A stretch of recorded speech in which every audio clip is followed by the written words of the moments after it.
आम कार्यकर्ताहरूमा पार्टीका साथीहरूमा चाहिँ केपी ओलीजीले संविधानको मर्ममाथि प्रहार गर्नुभयो, निर्मम प्रहार गर्नुभयो। यो प्रणालीलाई नै चाहिँ नि यसको भविष्यमाथि नै प्रश्न उठ्ने काम गर्नुभयो। अहिलेकै अवस्थामा घोषित मितिमा निर्वाचन हुने हो भने नेपाली कांग्रेसलाई स्वाभाविक लाभ मिल्न सक्ने परिस्थिति पनि छ। त्यसकारण नेपाली कांग्रेसले चुनाव समयमै होस् भनेर आन्दोलनतिर ध्यान नदिएको अथवा प्रधानमन्त्रीको कदमको जति सशक्त विरोध गर्नु पर्थ्यो त्यो विरोध गर्न नसकेको भन्ने स्वरहरू पनि सुनिन्छन् यता कता। यो चाहिँ के हो? ओलीजीले निर्वाचन गराउनुहुन्छ भन्नेमा हामी विश्वस्त छैनौँ। उहाँ एक त असंवैधानिक काम गर्नुभएको छ, अर्को अदालतलाई दबाब दिँदै हुनुहुन्छ। बाटो प्रयोग गरेर निर्वाचन भनिँदैछ नि त, त्यो त अवैधानिक बाटो हो नि, असंवैधानिक बाटो हो नि।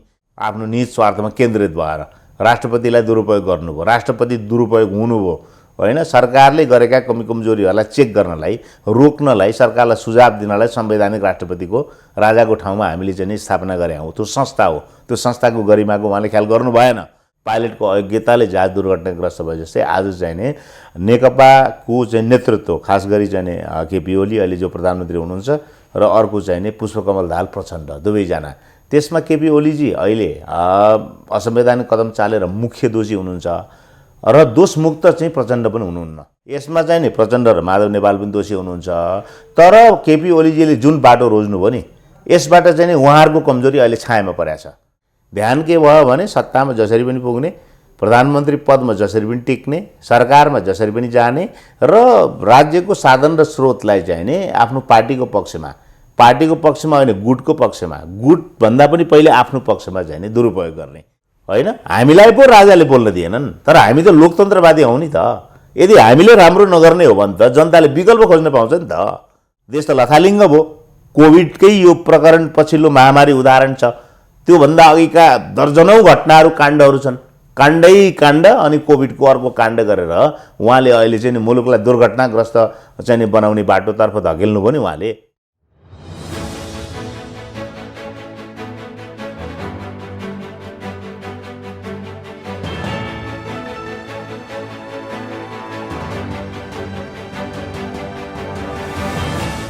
नमस्कार, कार्यक्रम द पोलिटिकल पोइन्टमा यहाँहरूलाई स्वागत छ। पोलिटिकल पोइन्टको आजको अङ्कमा समसामयिक राजनैतिक विषयवस्तुमा केन्द्रित रहेर कुराकानी गर्नको लागि नेपाली कांग्रेसका नेता एवं केन्द्रीय सदस्य गुरुराज घिमिरे हामीसँग स्टुडियोमा हुनुहुन्छ। सर्वप्रथम स्वागत छ। हजुर, धन्यवाद। अब देश यति बेला राजनैतिक अस्थिरताको बन्दी बनिराखेको छ। सर्वोच्चको निर्णय के आउने भनेर कुरि नै रहनु भएको छ होइन यहाँहरू पनि? होइन, मूलत वर्तमान प्रधानमन्त्री केपी शर्मा ओलीले संसद विघटन गर्नुभयो र संवैधानिक बन्दोबस्तलाई भत्काउने काम गर्नुभयो उहाँले। सबभन्दा पहिला त हामीले नेपाली कांग्रेसले चाहिँ प्रधानमन्त्रीद्वारा गरिएको संसद विघटन असंवैधानिक भन्यौँ तत्काल पुस 5 गते नै। त्यसपछि केन्द्रीय समितिको बैठक बसेर त्यही कुरालाई हामीले निर्णयमा पुर्यायौँ र असंवैधानिक कदमका विरुद्धमा देशभरि प्रदर्शन गर्ने भनेर हामीले चाहिँ नि गत पुस 13 गते देशैभरि प्रदर्शन हामीले गऱ्यौँ र तत्पश्चात पनि हामीले चाहिँ देशभरिका अरू सुरुमा चाहिँ सङ्घीय क्षेत्रहरूमा, निर्वाचन क्षेत्रमा प्रदर्शन गऱ्यौँ। त्यसपछि चाहिँ प्रदेशसभा निर्वाचन क्षेत्र, पालिकाहरू र वडासम्म विरोध प्रदर्शन गर्ने कार्यक्रमहरू हामीले तय गऱ्यौँ। त्यसैले अहिले हाम्रो नेपाली कांग्रेसको चाहिँ निर्णयपछि र आम कार्यकर्ताहरूमा, पार्टीका साथीहरूमा चाहिँ केपी ओलीजीले संविधानको मर्ममाथि प्रहार गर्नुभयो, निर्मम प्रहार गर्नुभयो। यो प्रणालीलाई नै चाहिँ नि यसको भविष्यमाथि नै प्रश्न उठ्ने काम गर्नुभयो, यसको भविष्यलाई नै अनिश्चित बनाउनुभयो, राजनीतिक अस्थिरता पैदा गर्नुभयो भन्ने कुरामा बहस छ अहिले पार्टीका साथीहरूमा। त्यसैले अदालतको निर्णय कुर्ने एउटा कुरा छ, त्यो पनि यथार्थ हो।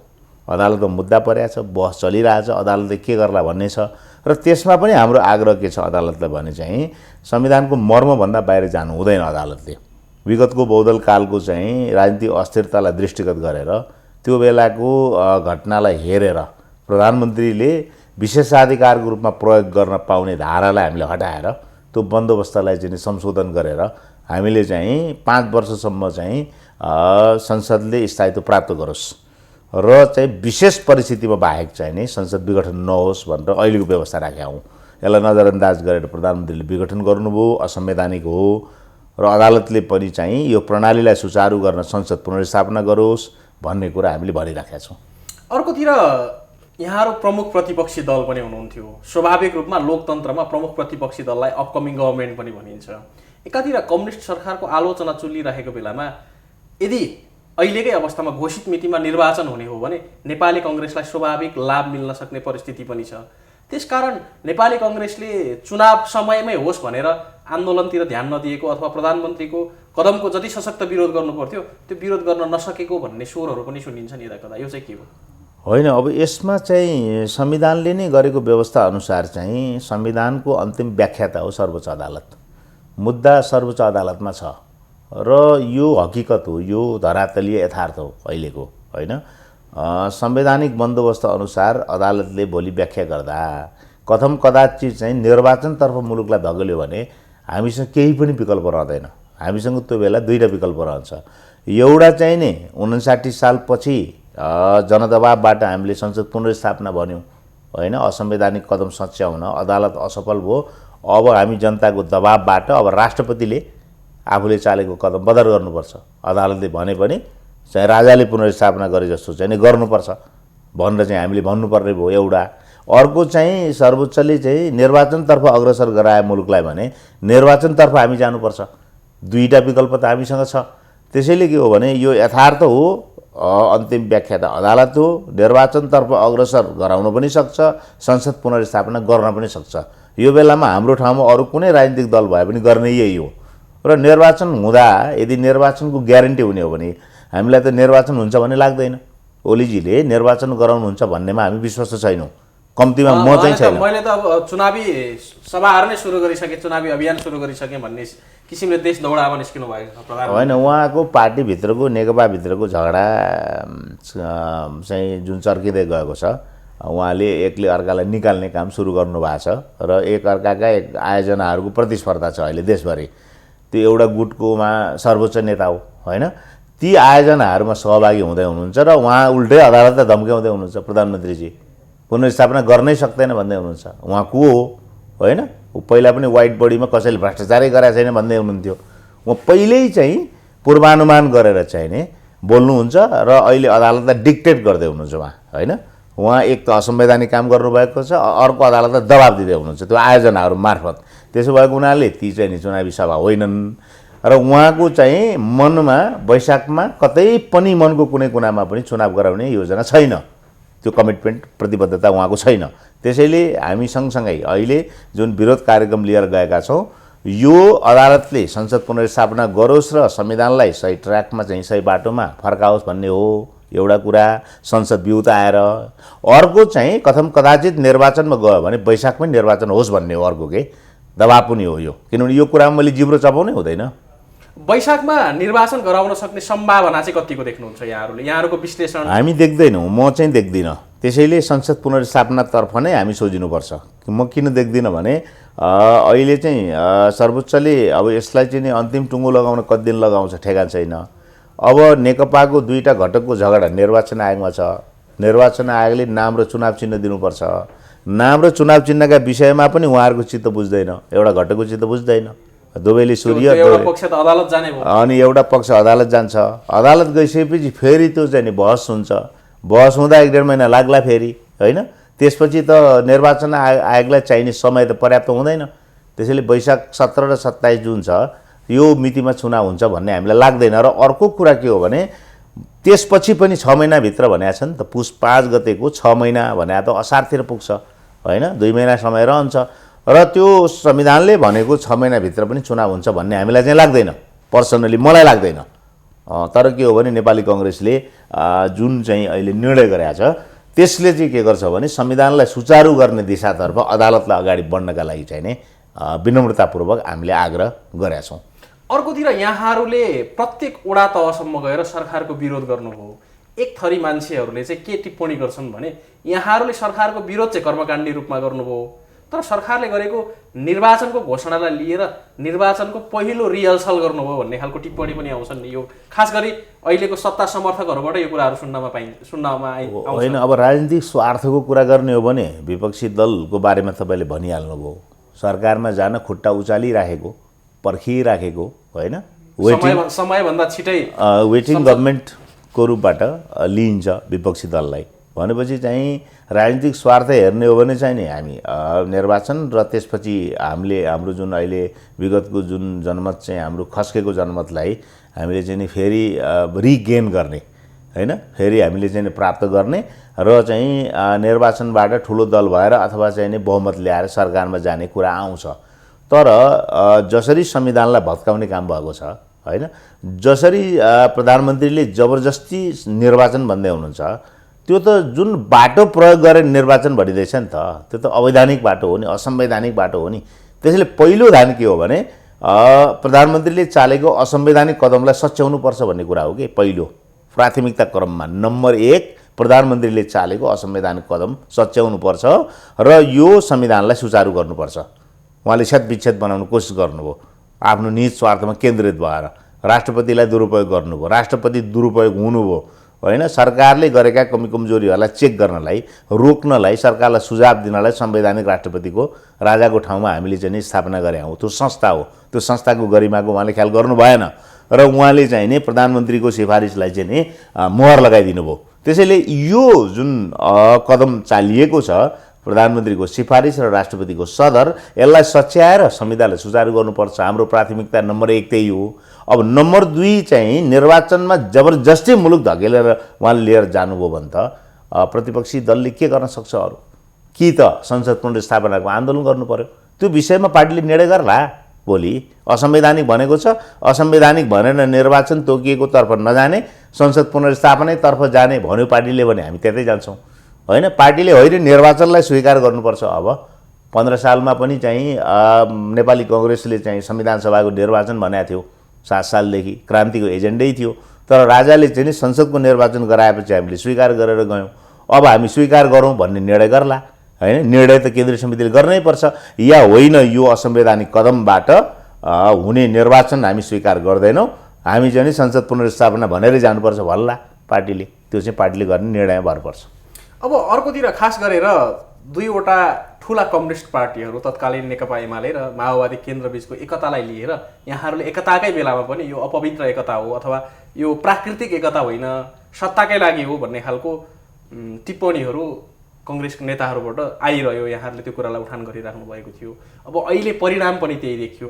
तर यसले जस्तै नेपाली जनताको जुन अपार जनसमर्थन थियो, झन्डै 2/3 नजिकको या भनौँ सुविधाजनक बहुमत दिएर संविधान कार्यान्वयनको चरणमा जे जिम्मेवारी दिनुभएको थियो, त्यो पुरा नगर्दाखेरि त्यसले हाम्रो लोकतन्त्रलाई संस्थागत गर्ने कुरामा चाहिँ कतिको असर गर्यो? निकै ठुलो असर परेको छ। किनभने कुनै पनि सत्तारूढ राजनीतिक दल जसले चाहिँ बहुमत प्राप्त गरेको छ, जनताको मतबाट निर्वाचित भएर सरकार चलाउने ठाउँमा पुगेको छ, त्यो पार्टीभित्रको आन्तरिक द्वन्द्वले समग्र राजनीतिलाई नै प्रभाव पार्छ हैन। मुलुकको राजनीतिको यात्रालाई नै अवरुद्ध चाहिँ गर्छ। र आज नेकपाभित्रको अन्तर्कलहले मुलुकमा यो जुन परिणाम आएको छ, यसले चाहिँ समग्र मुलुकको राजनीतिलाई नै एकदम प्रभावित गरेको छ। जनताले चाहिँ 5 वर्ष सरकार चलाउने जुन चाहिँ अवसर प्रदान गरे, त्यसलाई जोगाएर, त्यसलाई थामेर हैन, त्यसलाई संरक्षण गरेर उनीहरूले चाहिँ 5 वर्ष पुरा गर्न सकेनन्। त्यो चाहिँ के हो भने नेतृत्वको अकुशलता हो। जहाज चलाउन पाइलटलाई चाहिँ जिम्मा दियो, पाइलट चाहिँ ककपिटमा गएर बस्यो, तर राम्ररी गन्तव्यमा उडायो जहाज त, तर गन्तव्यमा उसले चाहिँ जहाजलाई पुर्याउन सकेन। त्यस्तै भयो, जहाज दुर्घटनाग्रस्त भए जस्तै, पाइलटको अयोग्यताले जहाज दुर्घटनाग्रस्त भए जस्तै आज चाहिँ नेकपाको चाहिँ नेतृत्व, खास गरी चाहिँ केपी ओली अहिले जो प्रधानमन्त्री हुनुहुन्छ र अर्को चाहिँ पुष्पकमल दाहाल प्रचण्ड, दुवैजना। त्यसमा केपी ओलीजी अहिले असंवैधानिक कदम चालेर मुख्य दोषी हुनुहुन्छ र दोषमुक्त चाहिँ प्रचण्ड पनि हुनुहुन्न। उहाँहरूको पनि दोष छ। किनभने चाहिँ सचिवालयमा बहुमत, स्थायी समितिमा बहुमत, केन्द्रीय समितिमा बहुमत, संसदीय दलमा बहुमत, उहाँहरूले समयमै संसदीय दलमा अविश्वासको प्रस्ताव ल्याएर चाहिने केपी ओलीजीलाई हटाइदिनु भयो भए के हुन्थ्यो हैन। उहाँहरूले त हटाउनु भएन, बार्गेनिङ जस्तो देखियो हैन। एक प्रकारको त्यो बहुमतबाट कसरी लाभ लिन सकिन्छ आफ्नो गुटको लागि भन्नेतिर मात्र उहाँहरूको ध्यान गयो जस्तो। एकदमै लाभमा मात्रै उहाँहरूले ध्यान पुर्याउनु भयो र चाहिँ केपी ओलीसँगको भागभण्डाको असन्तुष्टिको रूपमा चाहिँ मन्त्री बनाउने कुरा, राजदूत बनाउने कुरा, राजनीतिक नियुक्ति गर्ने कुरा मिलुन्जेल उहाँहरूले खासै विरोध गर्नु भएन। विरोध गर्नुभयो, मिल्नुभयो, विरोध गर्नुभयो, मिल्नुभयो, केही उपलब्धि प्राप्त हुने बित्तिकै, केही एडभान्टेज प्राप्त हुने बित्तिकै उहाँहरू मिल्नुभयो। जब अब ओलीजीले अलिक बढी पेल्न थाल्नुभयो भनेपछि अलि चर्को भयो अनि 19 बुँदे र 38 बुँदे आयो, आरोप प्रत्यारोपमा गयो। त्यसैले कुरा के हो भने नेकपाको झगडाका दुईटा पक्ष त, दुईटा ध्रुव त केपी ओली र प्रचण्ड माधव नेपाल हुन्। त्यसैले चाहिँ नि 100% चाहिँ नि केपी ओली मात्रै दोषी हुनुहुन्न यसमा चाहिँ नि प्रचण्ड र माधव नेपाल पनि दोषी हुनुहुन्छ। तर केपी ओलीजीले जुन बाटो रोज्नुभयो नि, यसबाट चाहिँ नि उहाँहरूको कमजोरी अहिले छायामा परेको छ हैन। सबैभन्दा बढी दोषी र मुख्य दोषी केपी ओली देखिनु भएको छ। र यो घटना जुन दुर्घटना उहाँहरूले गराउनु भयो, यसबाट समग्र मुलुक प्रभावित भएको छ, समग्र मुलुकको अर्थतन्त्र प्रभावित भएको छ हैन। मुलुकको राजनीति मात्रै होइन कि मुलुकको सर्वाङ्गीण सबै क्षेत्र चाहिँ नि प्रभावित भएको छ। अब यसले चाहिँ जस्तै हामी एकातिर कोभिड विरुद्धको लडाइँमा थियौँ, हाम्रा कमजोर संरचनाहरू, सरकारको कमजोर व्यवस्थापनको चपेटा छँदै थियो। त्यो बेला राजनैतिक रूपमा जबरजस्ती अब प्रतिनिधि सभा विघटन गरिएर जसरी निर्वाचनको माहौलतर्फ जाँदैछौँ, यसले हाम्रो लोकतान्त्रिक व्यवस्थामाथि नै, जसले यो व्यवस्थामाथि नै प्रश्न उठाउँछन् विभिन्न रूपमा, त्यो चाहे राज संस्था पुनर्स्थापनाको आन्दोलन होस् अथवा कम्युनिजमको लागि भन्दै कसैले सशस्त्र सङ्घर्ष नै गर्छौँ भनेर सुरु पनि गरिराख्नु भएको छ। अब यो शक्तिलाई टाउको उठाउने ठाउँ दियौँ होइन हामीले अहिलेको यो अवस्थाले त। हेर्नुहोस्, अब व्यवस्थालाई सफल र असफल बनाउने भने चाहिँ नि व्यवस्था चलाउने राजनीतिक दलको योग्यता र कुशलतामा निर्भर हुन्छ।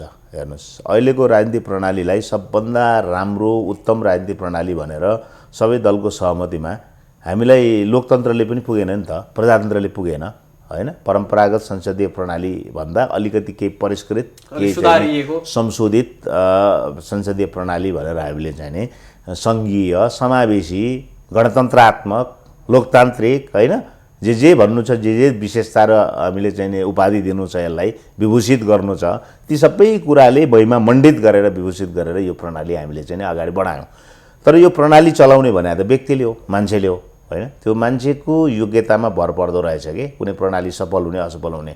दुनियाँमा लोकतन्त्र भन्दा चाहिँ नि अर्को कुनै पनि राम्रो प्रणाली छैन अहिलेसम्म अभ्यासमा आएको। यद्यपि यसका कमजोरीहरू छन् हैन, यसमा पनि चाहिँ नि धेरै कमजोरी हुन्छ। यसमा चाहिँ नि योग्यताको कदर हुँदैन। यहाँ चाहिँ नि टाउको कम्ती हुन्छ, जोसँग टाउको बढी हुन्छ त्यही चाहिँ नि वैध हुन्छ, त्यसैले वैधानिकता प्राप्त गर्छ।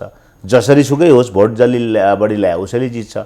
तर पनि मोटर बिग्रियो भनेर चाहिँ नि हामी बैलगाडा त चढ्न सक्दैनौँ हैन। मोटर बिग्रियो भने त मोटरै बनाएर चढ्ने हो हैन। अरू राजनीतिक प्रणालीको अगाडि त्यसलाई मर्मत गर्नु पर्यो, मर्मत गर्ने हो, अथवा मोटरै त्यो बन्न सक्दैन भने अर्को मोटर किन्ने हो, मोटरै किन्ने हो, त्योभन्दा एडभान्स मोटर किन्ने हो। र एडभान्स चाहिँ नि त्योभन्दा अझ चाहिँ नि लेटेस्ट भर्सनको अथवा चाहिँ नि त्यो नयाँ भर्सन भनौँ न हैन, त्यो नयाँ भर्सनको डेमोक्रेसी भनेर हामीले चाहिँ परम्परागत संसदीय प्रणालीको सट्टामा यो प्रणाली हामीले चाहिँ नि स्थापना गऱ्यौँ। तर यो प्रणाली चलाउने सन्दर्भमा पनि विगतमा के कमजोरी भए, एकदलीय व्यवस्था, निर्दलीय व्यवस्थाका अथवा चाहिँ नि तानाशाही व्यवस्थाका अथवा बहुदलकालका के कमजोरी थिए, ती कमजोरी हामीले दोहोऱ्याउनु हुँदैन। ती कमजोरी चाहिँ नि हामीबाट हिजो भएका कमजोरीहरूको चाहिँ नि स्मरण गरेर हेक्का राखेर अब हामी चाहिँ राष्ट्र र जनतालाई केन्द्रमा राखेर चाहिँ हामी अगाडि बढ्नुपर्छ भन्ने विषयमा फेरि कमजोरी भयो। ध्यान के भयो भने सत्तामा जसरी पनि पुग्ने, प्रधानमन्त्री पदमा जसरी पनि टिक्ने, सरकारमा जसरी पनि जाने र राज्यको साधन र स्रोतलाई चाहिँ नि आफ्नो पार्टीको पक्षमा होइन, गुटको पक्षमा, गुटभन्दा पनि पहिले आफ्नो पक्षमा चाहिँ नि दुरुपयोग गर्ने, त्यो चिन्तन हाबी भयो कि यो प्रणाली चलाउनेहरूको चाहिँ नि मनोविज्ञान त्यसरी चाहिँ नि के भन्छ अगाडि बढ्यो, त्यस्तो मनोविज्ञान देखियो। त्यसैले यी समस्याहरू आए। त्यसैले कुनै पनि प्रणाली व्यक्तिले चाहिँ सही नेतृत्व प्रदान गर्छ कि गर्दैन त्यसमा निर्भर गर्छ, त्यो सफल हुने कि नहुने। अब अहिले त्यो प्रश्न उठाउने ठाउँ भयो। तपाईँले अघि जसलाई सङ्केत गर्नुभयो, पुनरुत्थानवादी भन्नाले पुरानो व्यवस्था भन्नाले बहुदल पनि होइन, अझ त्योभन्दा अगाडिको राजाको सर्वोपरि नेतृत्वमा चलेको पञ्चायत नभनौँ, राजाको सर्वोपरिताको। यद्यपि अहिले राजा आऊ देश बचाऊ भन्दा पनि माग गरेको कुरा के हो, राजालाई चाहिँ संवैधानिक स्थान दिनुपर्छ, प्रजातन्त्रै चाहिन्छ भन्दैछन्। त्यहाँ राजाले देश बचाउने त होइन, राजनीतिक दलले नै हो। राजालाई एउटा स्थान खोजी भइराखेको छ त्यहाँनिर हैन। अर्को हिन्दू धर्म सापेक्ष राष्ट्र हुनुपर्छ भन्ने आवाज पनि छ। यो कङ्ग्रेसभित्र पनि यो अलि हिन्दू धर्मको कुरालाई लिएर चाहिँ अलि चर्कै आवाज उठ्छ भन्ने सुनिन्छ। होइन, छ आवाज छ, हिन्दू धर्म सापेक्ष राष्ट्र हुनुपर्छ भन्ने आवाज पनि नेपाली कङ्ग्रेसभित्र छ। किनभने चाहिँ पार्टीको जुन मताधार जुन हो, पार्टीको जुन चाहिँ तागत जुन हो, जनता सम्मिलित भएको हामीलाई प्राप्त हुने समर्थन र विश्वासको जुन आधार हो, त्यसमा चाहिँ विविधता छ। त्यसमा राजासहितको प्रजातन्त्रको कुरा गर्नेहरू पनि छन्, त्यसमा हिन्दू राष्ट्र र राजा र के भन्छ चाहिने सहितको लोकतन्त्रको कुरा गर्नेहरू पनि छन्। राजाको कुरा होइन, हिन्दू राष्ट्र भए पुग्छ, अनि त्यहाँ त्यस सहितको लोकतन्त्र, हिन्दू चाहिने गणतन्त्र होइन भन्नेहरू पनि छन्। अब यो एउटा कुरा सत्य के हो भने लोकतन्त्र बहुआयामिक हुन्छ। हेर्नुहोस् है, लोकतान्त्रिक शासन प्रणालीमा कतै राष्ट्रपति कार्यकारी हुन्छन् अमेरिकाको जस्तो, कतै चाहिँ नि राष्ट्रपति र प्रधानमन्त्रीको बिचमा अधिकारको बाँडफाँड हुन्छ फ्रान्सको जस्तो होइन, कतै चाहिँ नि भारतको जस्तो चाहिँ नि प्रधानमन्त्री कार्यकारी हुन्छन्, राष्ट्रपति संवैधानिक हुन्छ। त्यही भारतकै जस्तो गणतन्त्र चाहिँ लोकतन्त्र हामीले चाहिँ नि अभ्यासमा लिएर आयौँ। कतै लोकतन्त्रमा राजा पनि हुन्छन् होइन, जापानको जस्तो, बेलायतको जस्तो होइन, थाइल्यान्डको जस्तो। र राजा कसरी हुन्छन् भने जनतासँग सम्झौता गरेर राजा रहन्छन्। जुन जुन मुलुकमा अहिले संवैधानिक राजतन्त्र छ त्यहाँ जनतासँग सम्झौता गरेर राजा रहेका हुन्। त्यसैले लोकतन्त्रको चाहिने चरित्र चाहिँ बहुआयामिक हुन्छ। हामीले पनि 59 पछि राजालाई राख्न खोजेकै हो होइन। 4 वर्षीय आन्दोलनमा 2 वर्षसम्म त हामीले राजासहितको प्रजातन्त्रकै हामीले कुरा गऱ्यौँ र राजालाई भन्यौँ कि अपहरण गरेको अथवा खोसिएका अधिकारहरू चाहिँ फिर्ता गर्नुहोस् र संवैधानिक राजा भएर बस्नुहोस् हामीले भनेकै हो। राजाले यो कुरा नसुनेपछि जनशक्तिको अगाडि राजशक्तिले होइन सम्झौता गर्न तयार नभएपछि चाहिँ हामीले राजतन्त्र अब हामी बोक्दैनौँ। बिपीले पनि भन्नुभएको थियो यदि राजालाई चाहिँ नि लोकतन्त्र चाहिँदैन, प्रजातन्त्र चाहिँदैन भने हामीलाई पनि राजतन्त्र चाहिँदैन। राजतन्त्र भने चाहिँ लोकतन्त्रको अपरिहार्य तत्त्व चाहिँ होइन कि, कतै कतै राजासहितका लोकतन्त्र छन्, हुन्छ। देशको अनुकूलताले अथवा त्यो संस्थाप्रतिको जनताको देशको वस्तुस्थिति, त्यहाँको परिवेश र राजतन्त्रले गरेको व्यवहार, राज संस्थाले गरेको व्यवहार अनुसार ऊ रहन पनि सक्छ, हट्न पनि सक्छ। हामीसँग हाम्रो आन्दोलनको दौरानमा जुन राजाले व्यवहार गरे, नेपाली जनतासँग जुन व्यवहार गरे, राजनीतिक दलसँग जुन व्यवहार गरे, त्यसको चाहिँ परिणाममा राज संस्था गयो, सम्झौता गरेको भए रहन्थ्यो।